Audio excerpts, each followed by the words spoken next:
नुमान, परसों जिस वीडियो पे हम लोगों ने बात की थी, एजल जो 15 महीनों की बच्ची थी जिसके साथ रेप हुआ है, आज तो इसमें एक ये चीज़ नई सामने आई है कि उसमें एक बंदे ने रेप नहीं किया था, उस बच्ची का गैंग रेप हुआ है। उसमें 2 लोग और शामिल थे जो कि फ़रार हो चुके हैं। पहली बात। दूसरी बात ये कि उसकी मदर का डिटेल्ड इंटरव्यू आया है, जहाँ वो बेचारी की जो कंडीशन थी वो देख के बहुत ज़्यादा अफसोस हो रहा था।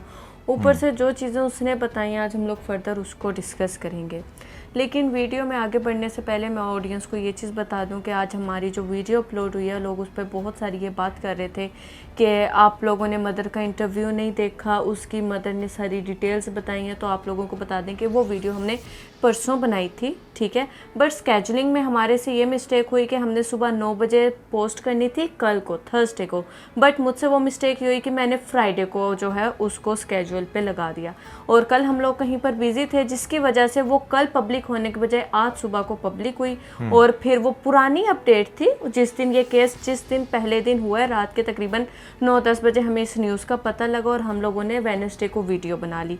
तो वो मेरी भी मिस्टेक की वजह से जहाँ थर्सडे को आना था वो आज फ्राइडे को अपलोड हुई है। मदर का इंटरव्यू मैंने देखा था, उस पर प्रॉपर आज ही हमने बात करनी थी, तो वो थोड़ी सी ये मिसअंडरस्टैंडिंग थी। मैंने सोचा मैं ऑडियंस को नुमान क्लियर कर दूँ।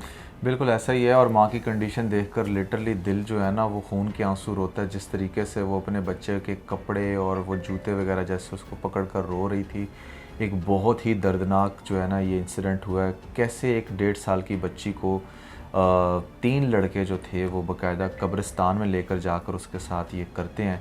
और आप हैरान होंगे कि उनको ज़रा भी उनकी रूह नहीं कांपी कि वो क्या कर रहे हैं। कैसी उस बच्ची की कंडीशन इन लोगों ने छोड़ी थी कि उसकी माँ के बकौल वो खून में लथपथ थी। जब उसको उसने चेक किया और फिर वो बेचारी कभी एक हॉस्पिटल में लेकर गई, फिर कभी दूसरे हॉस्पिटल में लेकर गई। एक उसकी अपनी भी एक बड़ी दर्द भरी कहानी है जो अरीज आपको आज डिटेल से बताएगी। प्लस ये भी कि वो जो बाकी के लड़के हैं, एक तो लड़का इन्होंने पकड़ लिया जो लेकर गया, जो इसका रिश्तेदार था, जो बाकी लड़के हैं वो तो अभी तक पकड़े भी नहीं गए। और ये बड़ी हैरानगी वाली बात है कि आप देखें कि कैसे बड़े बड़े मुल्ज़िमात को तो पकड़ लेते हैं और सीसीटीवी कैमरे को जैसे कल के बच्चे नहीं इनसे पकड़े जा रहे। अगर इन्हीं के बकौल देखा जाए कि 18 साल की उम्र के लड़के की दोस्ती 20-21-22 साल के लड़के के साथ होगी, तो बाकी के जो लड़के हैं ख़ास तौर पे इस माँ के बकौल वो क्या कहती है, वो री जब आपको पूरी बात डिटेल से बताती है। नुमान, हम लोगों ने उस दिन बाप का इंटरव्यू सुना था, माँ का इंटरव्यू कल आया, तो बाप ने इस चीज़ को क्लियर नहीं किया था। बट जब ये एजल की मदर का इंटरव्यू आता है, वो बताती हैं कि मेरी बेटी 16 दिन की थी जब से मैं अपने हस्बैंड से अलग होकर रह रही हूँ, ठीक है। ये एक जो थी सिंगल पेरेंटिंग कर रही थी, सिंगल मॉम थी। अपने बच्चे को इन्होंने एक अलग घर में रखा हुआ था। सुबह को ये काम पर जाती थी, शाम को अपनी बेटी के साथ टाइम स्पेंड करती थी। उस अकेले घर में ये और इनकी बेटी जो 15 महीनों की थी वो रहती थी। तो फादर का तो कोई लेना देना नहीं था इस सारे मामले में, और ये अपने मेके भी नहीं आई हुई थी मिलने के लिए, ये रहती ही अपने एक अलग घर में थी। तो उस दिन भी यही हुआ कि ये नेबर में किसी के घर गई हुई थी। जब एक अकेली मदर हो तो उसको फिर अपने सराउंडिंग के कुछ रिश्तेदारों पर ट्रस्ट करना पड़ता है। हस्बैंड वाइफ हो, मिलकर लेकर चल रहे हो तो वो एक अलग बात होती है। जब सिंगल मदर है तो फिर उसको मजबूरन कुछ लोगों को अपने साथ अटैच करके उन पर ट्रस्ट करके चलना पड़ता है, तभी तो वो घर से बाहर जाकर 4 पैसे भी कमाएगी और अपने बच्चों का फ्यूचर भी बनाएगी और उनको दूध और पानी, डायपर्स के सारी ज़रूरियात भी उनकी पूरी करेगी। तो इस मदर का भी यही हिसाब था। सुबह को ये जॉब पर जाती थी, शाम को ये अपनी बेटी के साथ टाइम स्पेंड करती थी। ये उस दिन भी किसी नेबर के घर गई हुई थी। पीछे इसकी जो बेटी थी वो अपनी बहन को देकर जाती है कि तुम इसको पकड़ो। वो 15 महीनों की थी। उससे आकर ये मनान नाम का लड़का लेता है कि लाओ मैं इसको चीज़ दिलवा लाता हूँ। और वो जो लड़का है उसके भी पेरेंट्स नहीं है, माँ बाप नहीं है, वो भी अकेला यतीम मस्कीन बच्चा है, जिसकी वजह से ये लोग थोड़ा सा उसके साथ एक्स्ट्रा वो ख्याल उसका ये लोग भी रखते थे। वो अपनी फुप्पो का इसकी लड़की की फुप्पो का नवासा है। आगे आपको बात की समझ, वो उसका नवासा इनका अपना ही रिलेटिव बनता है। वो पहले भी आता था, वो इसको एजल को अपनी बहन कहता था कि ये मेरी छोटी बहन है। तो ये एक रिलेशन इनके साथ ऐसा था, ऊपर से वो इस बच्ची को अपनी बहन कहता था। तो वो उस दिन भी एज यूजुअल आया कि लाओ दो बच्ची को मैं इसको चीज़ दिलवा कर लाता हूँ। वो लेकर जाता है। पूरे आधे घंटे के बाद बच्ची को बेहोश हुई होती है बच्ची, और उसकी खाला को लाकर दे देता है कि ये सो रही है। वो खाला जो है उसको चुप करवा कर सुलाती है। इतनी देर में माँ आती है, माँ लेकर बच्ची को आ जाती है। जब माँ लेकर आती है ना तो बच्ची वॉमिट कर रही होती है बार बार। वो नीचे एक उसके घर के पास ही एक डॉक्टर है, एक छोटा सा मेडिकल स्टोर है, उधर लेकर जाती है। डॉक्टर भी इसको कोई एक ऐसी मेडिसिन देता है कि अच्छा ये पानी में घोल के बच्चे को पिला दो, उसकी वॉमिट वगैरह ठीक हो जाएगी। वो जब वो करती है उसको देती रहती है, लेकिन बच्ची जो है बहुत ज़्यादा बेचैन होती है, बार बार रो रही होती है। मदर जब रात को उसको वो मेडिसिन वगैरह देकर रात को सुलाने के लिए उसका डायपर चेंज करने लगती है, तो इसको पता लगता है कि इसकी बेबी जो है वो ब्लीडिंग से भरी पड़ी है, बहुत ब्लड वो जो है बच्ची का निकल चुका है और बच्ची बहुत ज़्यादा ना दर्दनाक हालत में। ज़ाहिर सी बात है 1.5 साल की बच्ची है, उसने क्या समझाना था अपनी मदर को कि कहाँ उसे पेन हो रही है, उस बच्ची के साथ क्या हुआ है, वो कुछ नहीं बता पा रही थी। ये देखते साथ ही इसके माँ के हाथ पाँव फूल जाते हैं, वो जल्दी से बाहर आती है, लोगों को जोड़ने की कोशिश करती है कि मेरे साथ हो, लेकिन कोई उस बेचारी के साथ नहीं जाता। वो अकेली तन्हा अपनी बच्ची को उठा के रिक्शे में बैठती है, एक हॉस्पिटल लेकर जाती है। वहाँ पर वो लोग कहते हैं कि इसको अगले हॉस्पिटल ले जाओ, यहाँ पर हमारे बस की बात नहीं है ये। वो बेचारी के पास कोई भी नहीं होता, ना एम्बुलेंस को वो कॉल कर पा रही होती। एक माँ है, उसके हाथ में उसकी बच्ची इस हालत में, आप खुद देखें ना उसको क्या सूझेगी। वो जल्दी से रिक्शा करवाती है, वो अगले अस्पताल की तरफ जब जाने लगती है तो उसकी बच्ची उसके हाथ में होती है, उसकी सांसें बहुत उखड़ के ले रही होती है। मन के जिस पहले अस्पताल में ये लोग जाती हैं तो उसको ये CPR भी देती है, और वहाँ पर ये कहते हैं कि भाई इसे ऑक्सीजन नहीं, इसकी दिल की धड़कन तो चल रही है बट सांस नहीं आ रहा, आप इसे किसी और हॉस्पिटल ले जाओ। तब रास्ते में जब उसकी बच्ची उसकी गोद में होती है तो एक आखिरी दफ़ा वो बताती है कि उसे वो मम्मा कहती है और उसकी तरफ देखती है, और फिर जो है बच्ची की उस मौके पर डेथ हो जाती है। तो जब ये सारी चीज़ें उसने बताई तो बहुत ज़्यादा ना पेनफुल मरहला है, ख़ास तौर पे उन औरतों के लिए जो खुद भी माएँ हैं, जो इस चीज़ को बहुत अच्छे से समझ सकती हैं कि बच्चे ने जब दर्द में मम्मा कहा होगा, और उसके बाद वो उसका एक लास्ट टाइम था। और जो उस लड़की की हालत थी, वो बार बार ये कह रही थी कि एक दफ़ा ये लोग मुझे उस मनान से नहीं मिलने दे रहे, मैं मिलना चाहती हूँ, मैं पूछना चाहती हूँ कि मेरी बेटी ने उस दर्द में मुझे कितनी दफ़ा पुकारा था, मुझे सिर्फ इतनी दफ़ा बता दो कि उसने कितनी दफ़ा मेरा नाम लिया था। मतलब कि ये जो सारी चीज़ें हैं ना नुमान, ये बहुत ज़्यादा दर्दनाक हैं। ख़ास तौर पे कोई औरत सुनेगी जो खुद भी मैरिड है, जिसकी अपनी भी बेटियां, वो इस चीज़ों को बहुत अच्छे से समझ पाएगी। फिर यहाँ पर वो साथ ही कुछ चीज़ें ये भी करती है कि भाई यहाँ पर 2 लोग और शामिल हैं, एक और लड़के का वो नाम भी बताती है, और उसके साथ एक ही कोई कहती है कि इसको कब्रिस्तान लेकर गए थे बच्ची को, वहाँ पे कब्रिस्तान का एक लड़का था जिसके साथ मिलके इन तीनों ने उस मासूम सी 15 महीनों की बच्ची के साथ रेप किया है। तो ये वो सारी स्टोरी बताती है। और एक और चीज़ जो बड़ी मुझे हैरान कर रही है वो ये कि इसमें वो यहाँ तक कहती है कि मनान को वर्गला कर इन्होंने बुलाया, मनान को कहा था कि तुम बच्ची को हमारे पास लाओ, वरना मनान ना लेकर जाता। तो उसकी स्टेटमेंट से मुझे समझ नहीं आ रही थी। जाहिर सी बात है वो भी डिप्रेस्ड है इतनी, उसे भी खुलकर अपनी बात इस लम्हे में समझाना नहीं आ रहा कि वो कहना क्या चाह रही है। लेकिन उसकी जो ये वाली स्टेटमेंट थी ना कि मेरी बेटी मनान को वर्गला कर बुलवाया गया मेरी बेटी को, वो नहीं मुझे समझ में आई। सो बेसिकली मुझे भी ये स्टेटमेंट काफ़ी ज़्यादा इसने क्लिक किया था, क्योंकि throughout this mother's interview मैंने एक चीज़ नोटिस की कि आपकी बेटी के साथ जब किसी ऐसे शख्स ने इतना सब कुछ किया हो तो आप एक लम्हे में आप उसे हज़ारों बद्दुआएं दे रहे होते हो, ठीक है, और पता नहीं उसके लिए क्या कुछ बोलते हो। लेकिन मैंने इस पूरे इंटरव्यू के अंदर मैंने मनान के लिए इतने ज़्यादा, जैसे एक माँ को तड़प कर उसको अगले को बद्दुआएं देनी चाहिए ना, जो देती हैं माएँ अगर किसी की बेटी के साथ खुदा न खास्ता ऐसे हो, वो इसको मैंने नहीं देते देखा। और दूसरे नंबर पे इसको भी मनान के ऊपर काफ़ी ट्रस्ट था, तो ओब्वियसली ये लोग उसको बेटी दे रहे थे। तो ऐसा बिल्कुल हो सकता है कि वो मनान जो है उसको आगे से वो जो भी बंदा हो उसने वर्गलाया हो उसको, और उसने आगे से ये चीज़ कही हो कि नहीं नहीं ये इसको उधर ले जाते हैं, या उसको कोई पैसों की लालच दी हो या कुछ भी। तो मेरे ख्याल से वो जो बाकी के जो 2 लोग हैं ना, उनको लाजमी मेरे अब तक पकड़ लेना चाहिए था। क्यों पुलिस ने इतनी नेग्लिजेंसी की, या क्यों नहीं उन लड़कों को पकड़ सक रहे, ये सबसे ज़्यादा इम्पॉर्टेंट है। और फिर बच्ची का डेफिनेटली मेडिकल अगर हो तो उससे भी बहुत अच्छे से पता चल जाएगा कि बच्ची के साथ जो है वो कितने लोगों ने ज़्यादती की है और क्या सारा सिनेरियो है, वो बहुत अच्छे से पता लग जाना चाहिए। तो हो सकता है कि पुलिस खुद से भी इस चीज़ को थोड़ा सा या तो ना एक्सपोज कर रही हो या भी इस पर इन्वेस्टिगेशन चल रही हो।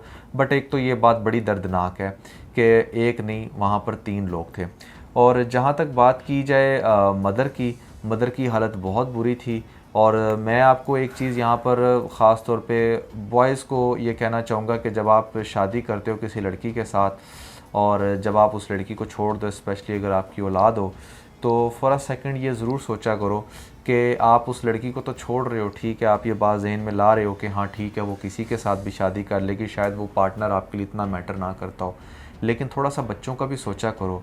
अब आप ये देखें ना कि ये जो इसका हस्बैंड है अब अपनी बेटी की डेथ के ऊपर आकर बड़ी इस तरह बात कर रहा था मुंह बनाकर, तो अब ये सारी ज़िंदगी इसकी कैसे गुजरेगी जब ये इसे पता चलेगा कि हाँ इसने इस तरीके से अपनी वाइफ को छोड़ दिया था और उसके बाद उसकी बच्ची के साथ क्या हुआ। क्या गुजरेगी, इसने 16 दिन सिर्फ उस बच्ची साथ गुजारे हैं। देखिए अरीज, ठीक है ना, उस माँ ने तो पहले 9 महीने बच्ची को इस दुनिया में लाने से पहले 9 महीने उस बच्ची को फील किया, उसके बाद 1.5 साल, 15 महीने, कम महीने नहीं होते, 15 महीने, और उस इंसान ने तो सिर्फ 16 महीने 16 दिन गुजारे और वो साइड पर हो गए। उसकी क्या फीलिंग होंगी उस बच्ची वो बात आपकी बिल्कुल ठीक है, फीलिंग नहीं होगी। मैं एक इन जनरल पर्सपेक्टिव में बात कर रहा हूँ कि ऑब्वियसली बहुत सारे ऐसे पेरेंट्स हैं इस टाइम जो सेपरेशन का सोच रहे हैं, ख़ास तौर पे बाप के बाद जब बच्चे दूसरे बाप के पास जाते हैं ना तो वहाँ पर उस पर भी ट्रस्ट नहीं किया जा सकता। बहुत सारे ऐसे बंदे हैं जिनकी बच्चियाँ 6-7 साल की होती हैं, डिवोर्स हो गई, 8 साल की डिवोर्स होगी, मोस्ट लाइकली उन बच्चियों का देखिए पेरेंट्स के बगैर ना, चाहे माँ हो या बाप हो, पेरेंट्स के बगैर बच्चों का जो फ्यूचर होता है ख़ास तौर पे कम उम्र बच्चों का, वो बहुत ही ज़्यादा फ्रजाइल होता है। अब आप ये देखें ना कि वो अगर एक पेरेंट जब आपस में रह रही हो तो वो रूल्स बना रहे होते हैं, उन्हें पता होता है किसको क्या करना है क्या नहीं करना।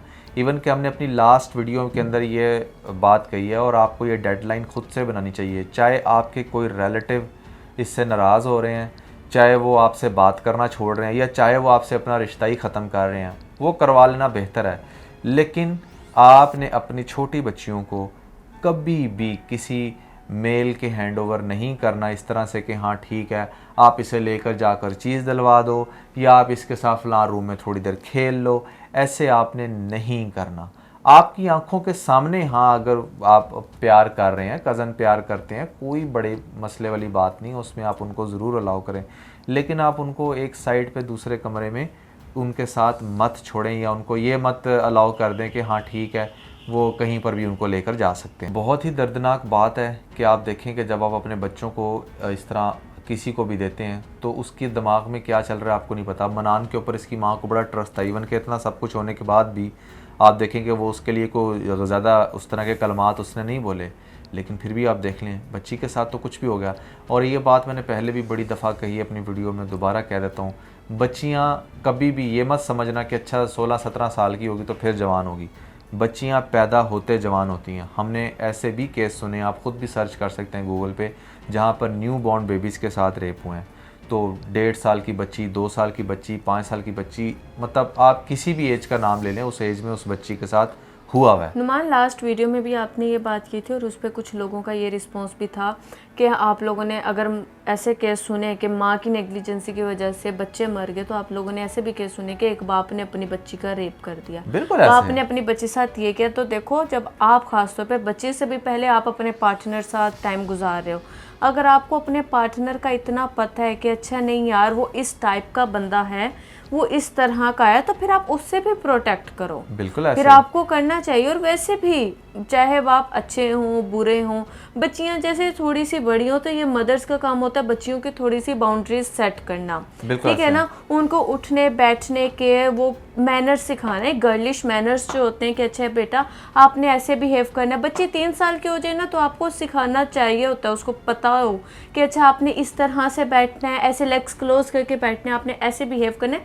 तब से बच्चों की तरबियत होती है। ये सिर्फ एक टिपिकल माशरे में नहीं होती। आपने जो ये बड़े बड़े मिस रिचुअल्स जैसे चैनल्स देख रखे हैं, ठीक है ना, वो भी फॉरेन कंट्री के हैं, वो भी क्या करती हैं, उनके प्रॉपर स्कूलिंग टाइप उन्होंने अपने एपिसोड्स बनाए होते हैं, ठीक है ना। उसमें उन्होंने जो 3 ईयर प्लस उसकी एक वीडियो में मिस रिचल की देख रही थी, उसमें बाकायदा ये था कि हाउ टू बिहेव, उसके नाम से उसकी वीडियो थी, और उसमें जिसमें उसने छोटे छोटे एथिक्स सिखाए हुए थे।